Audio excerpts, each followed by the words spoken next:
Bachan Outlook। Satnam Shri Waheguru ji. Comment section दे विच Waheguru type करके फतेह कबूल करो जी। वाहेगुरु जी का खालसा वाहेगुरु जी की फतेह। ਤੁਸੀਂ ਆਪਣੇ ਸੁਝਾਅ ਅਤੇ ਸਵਾਲ ਵੀ ਕਮੈਂਟ ਕਰ ਸਕਦੇ ਹੋ। ਤੁਹਾਡੇ ਸੁਝਾਵਾਂ ਦੇ ਉੱਤੇ ਕੰਮ ਕਰਨ ਦੀ ਅਤੇ ਤੁਹਾਡੇ ਸਵਾਲਾਂ ਦੇ ਛੇਤੀ ਤੋਂ ਛੇਤੀ ਜਵਾਬ ਦੇਣ ਦੀ ਪੂਰੀ ਕੋਸ਼ਿਸ਼ ਕੀਤੀ ਜਾਏਗੀ। ਅੱਜ ਸ੍ਰੀ ਗੁਰੂ ਗ੍ਰੰਥ ਸਾਹਿਬ ਜੀ ਦੇ 198ਵੇਂ ਅੰਗ ਦੀ ਬਾਣੀ ਦੀ ਵਿਆਖਿਆ ਕਰਦੇ ਹਾਂ ਜੀ। ਪਹਿਲਾ ਹੀ ਸ਼ਬਦ ਬੜਾ ਵਧੀਆ ਹੈ। ਇਸ ਵਿੱਚ ਇੱਕ ਗੁਰਮੁਖ ਅਤੇ ਇੱਕ ਮਨਮੁਖ ਦੀ ਮਿੱਤਰਤਾ ਜਾਂ ਉਹਨਾਂ ਦੇ ਸਾਥ ਦੀ ਤੁਲਨਾ ਕੀਤੀ ਗਈ ਹੈ ਕਿ ਕਿਸ ਪ੍ਰਕਾਰ ਦੋਨੋਂ ਵੱਖੋ ਵੱਖਰੇ ਹਨ, ਦੋਨਾਂ ਦਾ ਆਪਸ ਦੇ ਵਿੱਚ ਕੋਈ ਮੇਲ ਨਹੀਂ ਬਣਦਾ। ਗੌੜੀ ਮਹਿਲਾ ਪੰਜਵਾਂ। ਹਰ ਕੇ ਦਾਸ ਸਿਉ ਸਾਕਤ ਨਹੀਂ ਸੰਗ। ਸਾਕਤ ਤੋਂ ਭਾਵ ਉਹ ਮਨੁੱਖ ਜਿਹੜਾ ਮਾਇਆ ਦੇ ਨਾਲ ਜੁੜਿਆ ਹੋਇਆ ਹੈ, ਜਿਹਦਾ ਮੋਹ ਪਰਮਾਤਮਾ ਨਾਲ ਨਹੀਂ ਮਾਇਆ ਦੇ ਨਾਲ ਬਣਿਆ ਹੋਇਆ ਹੈ। ਸੋ ਗੁਰੂ ਜੀ ਕਹਿੰਦੇ ਕਿ ਹਰ ਕੇ ਦਾਸ ਸਿਉ ਸਾਕਤ ਨਹੀਂ ਸੰਗ, ਕਿ ਉਸ ਪਰਮਾਤਮਾ ਦੇ ਭਗਤ ਅਤੇ ਸਾਕਤ ਮਨੁੱਖ ਦਾ ਕੋਈ ਮੇਲ ਜੋੜ ਨਹੀਂ ਹੈ। ਉਹ ਵਿਖਈ ਉਸ ਰਾਮ ਕੋ ਰੰਗ ਰਹਾਓ, ਕਿ ਜੋ ਸਾਕਤ ਹੈ ਉਹ ਵਿਖਈ ਹੈ, ਵਿਸ਼ਿਆਂ ਦੇ ਵਿੱਚ ਰੁੱਝਿਆ ਹੋਇਆ ਹੈ। ਉਹਦੀ ਸੁਰਤ ਸੰਸਾਰਕ ਚੀਜ਼ਾਂ ਦੇ ਵਿੱਚ ਲੱਗੀ ਹੋਈ ਹੈ, ਤੇ ਜੋ ਉਸ ਪਰਮਾਤਮਾ ਦਾ ਦਾਸ ਹੈ ਉਹਨੂੰ ਉਹਦੇ ਨਾਮ ਦਾ ਰੰਗ ਚੜ੍ਹਿਆ ਹੋਇਆ ਹੈ। ਹੁਣ ਅਗਲੀਆਂ ਪੰਕਤੀਆਂ ਦੇ ਵਿੱਚ ਤੁਲਨਾਤਮਕ ਤਰੀਕੇ ਦੇ ਨਾਲ ਦੱਸਿਆ ਗਿਆ ਹੈ ਕਿ ਇਹਨਾਂ ਦੋਹਾਂ ਦਾ ਸੰਗ ਕਿਸ ਪ੍ਰਕਾਰ ਹੈ। ਸੋ ਗੁਰੂ ਜੀ ਕਹਿੰਦੇ ਹਨ ਕਿ ਮਨ ਅਸਵਾਰ ਜੈਸੇ ਤੁਰੀ ਸਿਗਾਰੀ। ਮਨ ਅਸਵਾਰ ਤੋਂ ਭਾਵ ਕਿ ਜਿਹਨੂੰ ਸਵਾਰੀ ਕਰਨੀ ਨਾ ਆਉਂਦੀ ਹੋਵੇ, ਕਿ ਪਰਮਾਤਮਾ ਦੇ ਭਗਤ ਅਤੇ ਸਾਕਤ ਮਨੁੱਖ ਦਾ ਸਾਥ ਇਉਂ ਹੈ ਜਿਵੇਂ ਕਿ ਕਿਸੇ ਅਨਾੜੀ ਸਵਾਰ ਵਾਸਤੇ ਜਿਹਨੂੰ ਸਵਾਰੀ ਕਰਨੀ ਤੇ ਨਹੀਂ ਆਉਂਦੀ, ਪਰ ਉਹਦੇ ਲਈ ਸਜਾ ਕੇ ਘੋੜੀ ਤਿਆਰ ਕੀਤੀ ਗਈ ਹੋਵੇ ਕਿ ਜਾ ਤੂੰ ਘੋੜੀ ਦੀ ਸਵਾਰੀ ਕਰ ਲੈ। ਜਿਉ ਕਾ ਪੁਰਖ ਪੁਚਾਰੈ ਨਾਰੀ। ਕਾ ਪੁਰਖ ਤੋਂ ਭਾਵ ਖੁਸਰਾ, ਕਿ ਜਿਸ ਪ੍ਰਕਾਰ ਇੱਕ ਖੁਸਰਾ ਇੱਕ ਨਾਰੀ ਨੂੰ ਪ੍ਰੇਮ ਕਰਦਾ ਹੋਵੇ, ਇਸ ਪ੍ਰਕਾਰ ਦਾ ਸੰਗ ਹੈ ਪਰਮਾਤਮਾ ਦੇ ਭਗਤ ਅਤੇ ਸਾਕਤ ਮਨੁੱਖ ਦਾ। ਬੈਲ ਕੋ ਨੇਤਰਾ ਪਾਏ ਦੁਹਾਵੈ। ਨੇਤਰਾ ਹੁੰਦਾ ਹੈ ਨਿਆਣਾ ਜਾਂ ਰੱਸੀ, ਜਿਸ ਨਾਲ ਕਿ ਕਈ ਵਾਰ ਜਦ ਗਾਂ ਜਾਂ ਮੱਝ ਨੂੰ ਜਦੋਂ ਚੋਣਾ ਹੋਵੇ ਤੇ ਉਹ ਨਾ ਚੋਣ ਦੇ ਰਹੀ ਹੋਵੇ ਤਾਂ ਅਸੀਂ ਨਿਆਣਾ ਪਾ ਲੈਂਦੇ ਹਾਂ। ਉਹਦੇ ਪੈਰਾਂ ਦੇ ਵਿੱਚ ਰੱਸੀ ਪਾ ਕੇ ਉਹਦੇ ਪੈਰਾਂ ਨੂੰ ਨੂੜ ਲੈਂਦੇ ਹਾਂ ਤਾਂ ਕਿ ਉਹ ਜ਼ਿਆਦਾ ਹਿੱਲ ਨਾ ਪਾਵੇ ਤੇ ਅਸੀਂ ਉਹਨੂੰ ਚੋ ਸਕੀਏ। ਸੋ ਗੁਰੂ ਜੀ ਕਹਿੰਦੇ ਕਿ ਪਰਮਾਤਮਾ ਦੇ ਭਗਤ ਅਤੇ ਸਾਕਤ ਦਾ ਸਾਥ ਇਉਂ ਹੈ ਜਿਵੇਂ ਕਿ ਬੈਲ ਨੂੰ ਹੀ ਬਲਦ ਨੂੰ ਨੇਤਰਾ ਪਾ ਕੇ, ਬਲਦ ਨੂੰ ਨਿਆਣਾ ਪਾ ਕੇ ਉਹਨੂੰ ਚੋਣ ਦੀ ਕੋਸ਼ਿਸ਼ ਕੀਤੀ ਜਾ ਰਹੀ ਹੋਵੇ। ਦੁਹਾਵੈ ਤੋਂ ਭਾਵ ਚੋਣਾ। ਗਊ ਚਰ ਸਿੰਘ ਪਾਛੈ ਪਾਵੈ, ਕਿ ਜਿਵੇਂ ਗਊ ਦੇ ਉੱਤੇ ਚੜ੍ਹ ਕੇ ਉਹਨੂੰ ਸ਼ੇਰ ਦੇ ਪਿੱਛੇ ਭਜਾਉਣ ਦੀ ਕੋਸ਼ਿਸ਼ ਕੀਤੀ ਜਾ ਰਹੀ ਹੋਵੇ।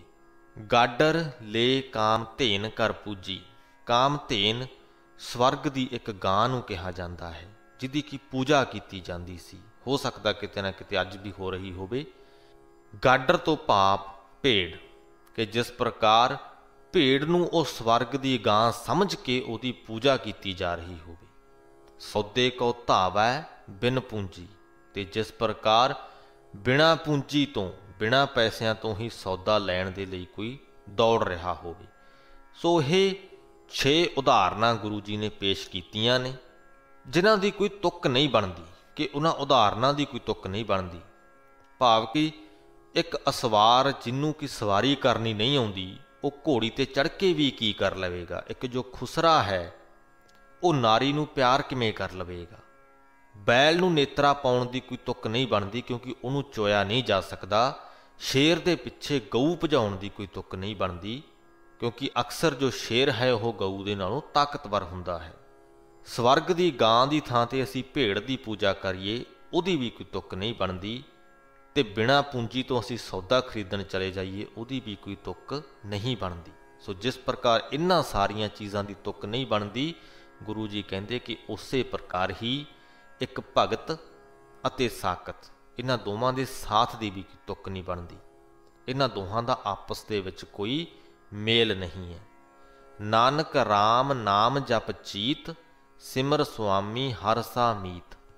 कि हे नानक, उस परमात्मा दे नाम नूं सदा अपने चित्त दे विच जपदा रह, उहदा सिमरन करदा रह। परमात्मा वर्गे मालक ते मित्र दा सिमरन करया कर। भगत बन, साकत ना बन। गौड़ी महला पंजवां। सा मत निर्मल कहियत धीर, राम रसायन पीवत बीर। कि हे मेरे वीर, उस मत नूं, उस अकल नूं पवित्र ते धीरज वाली कहा जाता है, जिहड़ी कि उस परमात्मा दे नाम अमृत रूपी रस नूं पींदी है। जिहड़ा इंसान, जिहड़ा मनुख उस परमात्मा दे नाम अमृत नूं हर प्रकार दे दुनियावी रसां तो ज़्यादा रसदार समझदा है, उहदी अकल नूं पवित्र अते धीरज वाली कहा जाता है। हर के चरण हिरदै कर ओट, जन्म मरण ते होवत छोट। रहाओ। उस परमात्मा दे चरनां नूं हिरदे दे विच वसा लै, उहदा आसरा तक लै। इस प्रकार तेरा जन्म मरण दा जो बंधन है, जो जन्म मरण दा गेड़ है, उहदे तो तैनूं छुटकारा मिल जाएगा, तू स्थिर हो जाएगा। सो तन निर्मल जित उपजै ना पाप, राम रंग निर्मल प्रताप। उस तन नूं भी असीं पवित्र कहंदे हां जिस दे अंदर कोई पाप नहीं उपजदा। पाप भी सरीरक तौर ते पाप नहीं, मानसिक तौर ते जां रूहानी तौर ते पाप है। जद सोच पापी है ਤਾਂ ਸਾਡਾ ਤਨ ਵੀ ਨਿਰਮਲ ਨਹੀਂ ਹੈ। ਭਾਵੇਂ ਅਸੀਂ ਉਸ ਪਾਪੀ ਸੋਚ ਦੇ ਨਾਲ ਫਿਜ਼ੀਕਲ ਤੌਰ ਤੇ ਕੁਝ ਕੀਤਾ ਹੈ ਜਾਂ ਨਹੀਂ, ਇਹ ਮਹੱਤਵ ਨਹੀਂ ਰੱਖਦਾ। ਜੋ ਪਾਪ ਹੈ ਉਹ ਅੰਦਰ ਹੈ। ਸੋ ਤਨ ਨਿਰਮਲ ਜਿਤ ਉਪਜੈ ਨਾ ਪਾਪ। ਉਹ ਸਰੀਰ ਨਿਰਮਲ ਹੈ, ਪਵਿੱਤਰ ਹੈ, ਜਿਹਦੇ ਅੰਦਰ ਪਾਪ ਉਪਜਦਾ ਹੀ ਨਹੀਂ, ਪਾਪ ਦਾ ਬੀਜ ਹੀ ਨਹੀਂ। ਰਾਮ ਰੰਗ ਨਿਰਮਲ ਪ੍ਰਤਾਪ। परमात्मा के प्रेम रंग की बरकत नाल मनुख का जो प्रताप है वह पवित्र हो जाता है।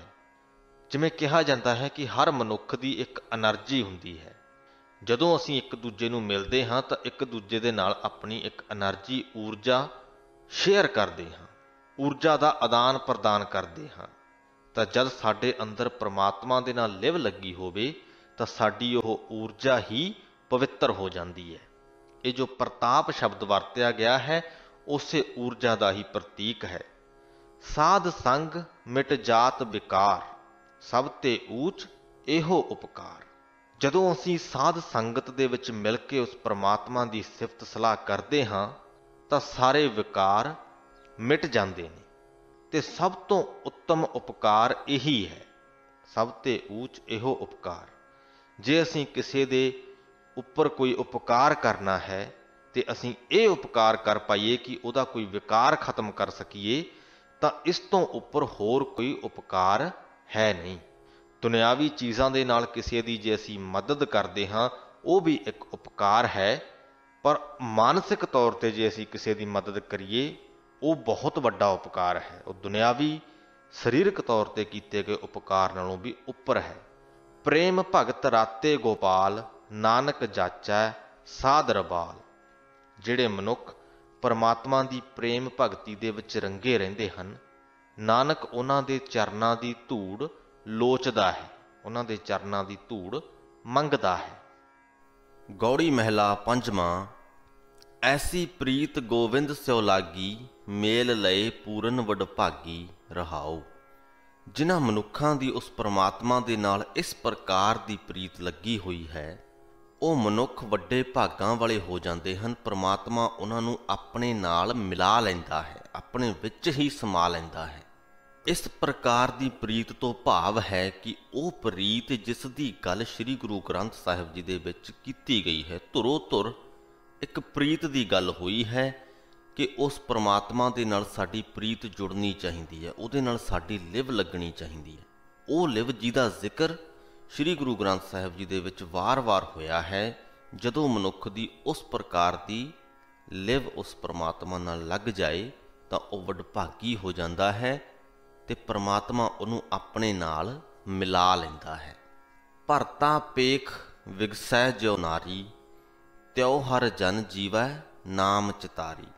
जिस प्रकार अपने पति नूं वेख के इस्त्री खुश हुंदी है, भरता तो भाव पति, उसे प्रकार ही जो हर जन हन, हरि दे सेवक हन, उहदा नाम चितार के जिउंदे हन, नाम चितार के खुशी महसूस करते हैं। जद असीं सहजे ही वाहिगुरू वाहिगुरू का जाप करिए, कि असीं अपने अंदर कोई आनंद महसूस करते हाँ? ये सवाल सानूं खुद तो पुछना चाहिए है। जद असीं फतेह बुलाइए कि वाहिगुरू जी का खालसा वाहिगुरू जी की फतेह, कि असीं अपने अंदर कुछ फर्क महसूस करते हाँ? जद असीं पाठ करते हाँ, कि असीं अपने अंदर कोई खुशी का हुलारा महसूस करते हाँ या नहीं? ये सवाल असीं अपने आप तो पुछीए, क्योंकि जे साडी लिव उस परमात्मा नाल लगी है ना, फिर असीं इन्हां सब चीज़ां ते खुशी महसूस करांगे। साडे अंदर खुशी की लहर दौड़ेगी। बीबियां दे लई इमैजिन करना सौखा होएगा इस पंक्ति के आधार ते कि भरता पेख विगसै ज्यों नारी, कि जेकर तुहाडा पति कई दिन तो घर नहीं परतिया है किसी कामकार दे करके, ते कई दिनों बाद जद वह घर आउंदा है, उन्होंने वेख के किन्नी खुशी हुंदी है।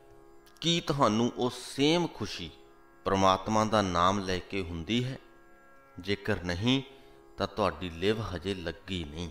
जद उसे प्रकार की खुशी होण लग गई तो असीं कह सकते हाँ कि साडी लिव लगी है। पूत पेख ज्यों जीवत माता, ओत पोत जन हर स्योराता। जिमें माँ अपने पुत्र नूं वेख वेख जिउंदी है, पुत्र दे विचों खुशी महसूस करती है, तिवें ही जो परमात्मा दे भगत हन, ओह ताणे पेटे दे सूत्र वांग उस परमात्मा दे विच रचे हुए हन। जिमें सूत दे विच रंग रचिया होया हुंदा है, उसे प्रकार ही परमात्मा दे भगत उस परमात्मा दे विच रच जाते हैं। दोनों दे विच फर्क नहीं किया जा सकता। जदों सूत रंगिया होया है, असी ये फर्क नहीं करके दस सकते कि ये सूत है तो ये रंग है। सो बिल्कुल उस तरह ही जो परमात्मा दे भगत हैं, उस परमात्मा च इस प्रकार समाये हुंदे हन कि असी फर्क नहीं कर सकते। लोभी अनंद करै पेख धना, जन चरण कमल स्यो लागो मना। जो लालची मनुख है, उन्होंने आनंद महसूस हुंदा है धन नूं वेख के। लोभी आनंद करै पेख धना, धन नूं वेख के उन्होंने खुशी महसूस हुंदी है। पर जो परमात्मा दे जन हन, उहदे भगत हन, उन्हां दा मन उहदे चरना कमलों दे विच ही लग्या होया है। उन्हां नूं धन नाल कोई फर्क नहीं पैंदा। बिसर नहीं एक तिल दातार, नानक के प्रभ प्राण आधार।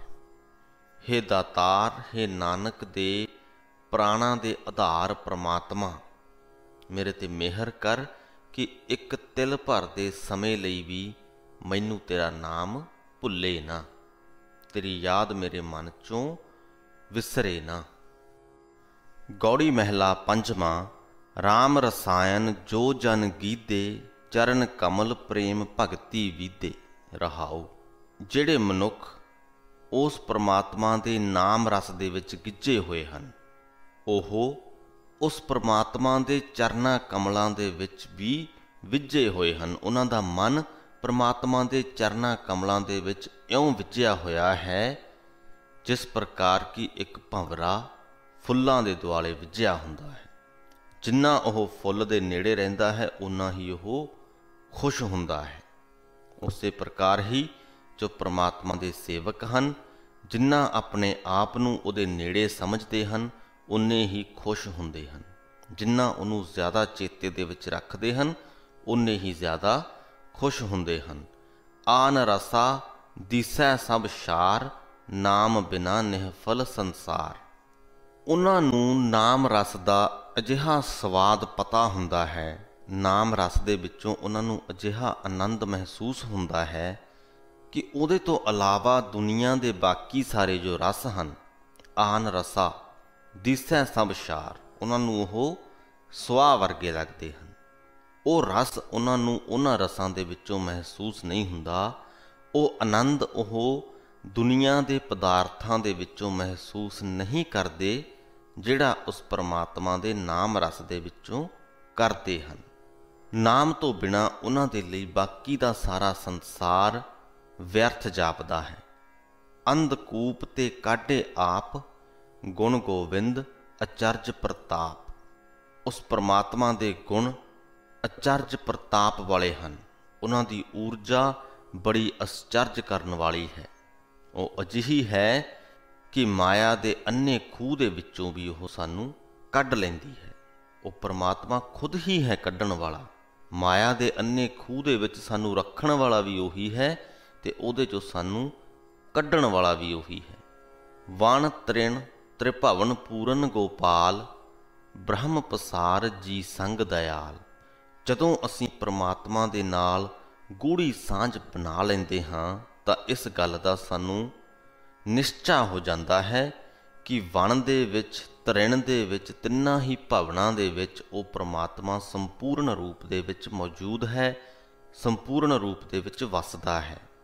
ਇਹ ਸਾਰਾ ਜਗਤ, ਸਾਰਾ ਬ੍ਰਹਿਮੰਡ ਉਸ ਪਰਮਾਤਮਾ ਦਾ ਹੀ ਪਸਾਰਾ ਹੈ। ਬ੍ਰਹਮ ਪਸਾਰ ਜੀ ਸੰਗ, ਭਾਵ ਕਿ ਸਾਰੇ ਹੀ ਜੀਵਾਂ ਨੂੰ ਉਸ ਪਰਮਾਤਮਾ ਦਾ ਸੰਗ ਹੈ, ਉਸ ਪਰਮਾਤਮਾ ਦਾ ਸਾਥ ਹੈ। ਦਇਆਲ ਤੇ ਉਹ ਪਰਮਾਤਮਾ ਦਿਆਲੂ ਹੈ। ਇਹਨਾਂ ਸਾਰੀਆਂ ਗੱਲਾਂ ਦਾ ਉਹਨੂੰ ਨਿਸ਼ਚਾ ਹੋ ਜਾਂਦਾ ਹੈ, ਜਿਹਦੀ ਸਾਂਝ ਉਸ ਪਰਮਾਤਮਾ ਦੇ ਨਾਲ ਬਣ ਜਾਂਦੀ ਹੈ। ਕਹੋ ਨਾਨਕ ਸਾ ਕਥਨੀ ਸਾਰ, ਮਾਨ ਲੇਤ ਜਿਸ ਸਿਰਜਨਹਾਰ। ਹੇ ਨਾਨਕ ਆਖ ਕਿ ਉਹ ਸਿਫਤ ਸੰਭਾਲ, ਉਹ ਸਿਫਤ ਸਲਾਹ ਆਪਣੇ ਹਿਰਦੇ ਦੇ ਵਿੱਚ ਸਾਂਭ ਕੇ ਰੱਖ, ਜਿਹਨੂੰ ਉਹ ਸਿਰਜਨਹਾਰ ਪਰਮਾਤਮਾ ਮੰਨਦਾ ਹੈ, ਜਿਹਦੀ ਉਹ ਸਿਰਜਨਹਾਰ ਪਰਮਾਤਮਾ ਕਦਰ ਕਰਦਾ ਹੈ। ਗੌੜੀ ਮਹਿਲਾ ਪੰਜਵਾਂ। ਨਿਤ ਪ੍ਰਤ ਨਾਵਨ ਰਾਮ ਸਰ ਕੀਜੈ, ਝੋਲ ਮਹਾਰਸ ਹਰ ਅੰਮ੍ਰਿਤ ਪੀਜੈ। ਰਹਾਉ ਕਿ ਉਸ ਪਰਮਾਤਮਾ ਦੇ ਨਾਮ ਸਰੋਵਰ ਦੇ ਵਿੱਚ ਹਰ ਰੋਜ਼ ਇਸ਼ਨਾਨ ਕਰਨਾ ਚਾਹੀਦਾ ਹੈ ਤੇ ਪਰਮਾਤਮਾ ਦਾ ਨਾਮ ਰੂਪੀ ਰਸ, ਉਹ ਅੰਮ੍ਰਿਤ ਰਸ ਜਿਹੜਾ ਮਹਾਰਸ ਹੈ, ਸਾਰੇ ਰਸਾਂ ਤੋਂ ਉੱਪਰ ਹੈ, ਉਹਨੂੰ ਬੜੇ ਪ੍ਰੇਮ ਨਾਲ ਪੀਣਾ ਚਾਹੀਦਾ ਹੈ। ਨਿਰਮਲ ਉਦਕ ਗੋਵਿੰਦ ਕਾ ਨਾਮ, ਮਜਨ ਕਰਤ ਪੂਰਨ ਸਭ ਕਾਮ। ਉਦਕ ਤੋਂ ਭਾਵ ਪਾਣੀ, ਕਿ ਉਸ ਗੋਬਿੰਦ ਦਾ ਨਾਮ, ਉਸ ਪਰਮਾਤਮਾ ਦਾ ਨਾਮ ਪਵਿੱਤਰ ਜਲ ਹੈ, ਜਿਹਦੇ ਵਿੱਚ ਕਿ ਸਾਨੂੰ ਇਸ਼ਨਾਨ ਕਰਨਾ ਚਾਹੀਦਾ ਹੈ। ਉਹ ਇਸ਼ਨਾਨ ਕਰਕੇ ਸਾਡੇ ਸਾਰੇ ਹੀ ਕਾਰਜ ਸੰਪੂਰਨ ਹੋ ਜਾਂਦੇ ਹਨ। ਸੰਤ ਸੰਗ ਤਹਿ ਗੋਸ਼ਟ ਹੋਏ, ਕੋਟ ਜਨਮ ਕੇ ਕਿਲ ਵਿਖ ਖੋਏ। ਇਸ ਪ੍ਰਕਾਰ ਜਦੋਂ ਅਸੀਂ ਉਸ ਪਰਮਾਤਮਾ ਦੇ ਨਾਮ ਰਸ ਦੇ ਵਿੱਚ ਇਸ਼ਨਾਨ ਕਰਦੇ ਹਾਂ ਤਾਂ ਇਸ ਪ੍ਰਕਾਰ ਅਸੀਂ ਸੰਤ ਜਨਾਂ ਦਾ ਸਾਥ ਹਾਸਲ ਕਰ ਲੈਂਦੇ ਹਾਂ। ਗੋਸ਼ਟ ਤੋਂ ਭਾਵ ਮਿਲਾਪ, ਕਿ ਇਸ ਪ੍ਰਕਾਰ ਤੁਹਾਡਾ ਸੰਤ ਜਨਾਂ ਦੇ ਨਾਲ ਮਿਲਾਪ ਹੋ ਜਾਂਦਾ ਹੈ ਤੇ ਕਰੋੜਾਂ ਜਨਮਾਂ ਦੇ ਤੁਹਾਡੇ ਪਾਪ ਦੂਰ ਹੋ ਜਾਂਦੇ ਹਨ। ਸਿਮਰੈ ਸਾਧ ਕਰੈ ਆਨੰਦ, ਮਨ ਤਨ ਰਵਿਆ ਪਰਮਾਨੰਦ। ਜੋ ਸਾਧ ਬੰਦੇ ਹਨ, ਜੋ ਗੁਰਮੁਖ ਬੰਦੇ ਹਨ, ਉਸ ਪਰਮਾਤਮਾ ਦਾ ਨਾਮ ਸਿਮਰ ਕੇ ਆਨੰਦ ਮਹਿਸੂਸ ਕਰਦੇ ਹਨ। ਉਹਨਾਂ ਦਾ ਮਨ ਅਤੇ ਤਨ ਇਸ ਪਰਮ ਆਨੰਦ ਦੇ ਵਿੱਚ, ਉੱਤਮ ਆਨੰਦ ਦੇ ਵਿੱਚ ਸਦਾ ਹੀ ਰਵਿਆ ਰਹਿੰਦਾ ਹੈ। ਜਿਸੈ ਪ੍ਰਾਪਤ ਹਰ ਚਰਨ ਨਿਧਾਨ, ਨਾਨਕ ਦਾਸ ਤਿਸੈ ਕੁਰਬਾਨ। ਹੇ ਨਾਨਕ, ਪਰਮਾਤਮਾ ਦੇ ਚਰਨਾਂ ਰੂਪੀ ਖਜ਼ਾਨਾ ਜਿਸ ਮਨੁੱਖ ਨੂੰ ਪ੍ਰਾਪਤ ਹੁੰਦਾ ਹੈ, ਪਰਮਾਤਮਾ ਦੇ ਦਾਸ ਉਸ ਮਨੁੱਖ ਤੋਂ ਕੁਰਬਾਨ ਜਾਂਦੇ ਹਨ। ਸੋ ਇਸ ਦੇ ਨਾਲ ਹੀ ਸ੍ਰੀ ਗੁਰੂ ਗ੍ਰੰਥ ਸਾਹਿਬ ਜੀ ਦੇ 198ਵੇਂ ਅੰਗ ਦੀ ਬਾਣੀ ਦੀ ਵਿਆਖਿਆ ਦੀ ਸਮਾਪਤੀ ਹੁੰਦੀ ਹੈ ਜੀ। ਪਹਿਲੇ ਸ਼ਬਦ ਦੇ ਵਿੱਚ ਗੁਰੂ ਜੀ ਨੇ ਇੱਕ ਤੁਲਨਾਤਮਕ ਵਰਣਨ ਪੇਸ਼ ਕੀਤਾ ਕਿ ਕਿਸ ਪ੍ਰਕਾਰ ਇੱਕ ਗੁਰਮੁਖ ਅਤੇ ਮਨਮੁਖ ਦਾ ਸਾਥ ਨਹੀਂ ਬਣਦਾ। ਉਹ ਦੋਨੋਂ ਅਲੱਗ-ਅਲੱਗ ਵਿਰਤੀ ਦੇ ਮਾਲਕ ਹਨ, ਉਹਨਾਂ ਦਾ ਆਪਸ ਦੇ ਵਿੱਚ ਕੋਈ ਮੇਲ ਨਹੀਂ। ਵੱਖ-ਵੱਖ ਉਦਾਹਰਨਾਂ ਦੇ ਕੇ ਗੁਰੂ ਜੀ ਨੇ ਸਾਨੂੰ ਇਹ ਗੱਲ ਸਮਝਾਈ ਤੇ ਉਮੀਦ ਕਰਦੇ ਹਾਂ ਕਿ ਅਸੀਂ ਵੀ ਇਸ ਗੱਲ ਨੂੰ ਸਮਝੇ ਹਾਂ। ਉਸ ਤੋਂ ਬਾਅਦ ਖੁਸ਼ੀ ਦੀ ਗੱਲ ਹੋਈ ਹੈ कि किस प्रकार एक माँ पुੱਤ ਨੂੰ ਵੇਖ ਕੇ खुशी महसूस करती है, एक इस्त्री अपने पति ਨੂੰ ਵੇਖ ਕੇ खुशी महसूस करती है, ਤੇ परमात्मा ਦੇ जो भगत ਹਨ ਉਹਦਾ नाम सिमर के खुशी महसूस करते हैं, ਉਹਨੂੰ ਚੇਤੇ करके खुशी महसूस करते हैं। ਇਹ चीज़ भी जे ਸਾਡੇ ਦੇ ਵਿੱਚ ਆ ਜਾਵੇ ਤੇ ਅਸੀਂ सदा ही खुश रह सकते हैं। हर वार ਜਦੋਂ ਅਸੀਂ उस परमात्मा ਦਾ नाम जपीए ਤੇ ਅਸੀਂ खुशी महसूस करिए ਤਾਂ ਅਸੀਂ हर वक्त ही उस परमात्मा ਦਾ नाम जपांगे ਤੇ खुश रवांगे। ਸਮਾਂ लगना पर उम्मीद जरूर है कि ਅਸੀਂ ਸਾਰੇ ही उस स्थिति दे तक पहुँच सकांगे। सो कोशिश करिए गुरु की बाणी दे नाल असीं इसे प्रकार ही जुड़े रहिए। इसे संदेश ते ही फतेह बुलाउंदे हां जी। वाहिगुरू जी का खालसा, वाहिगुरू जी की फतेह।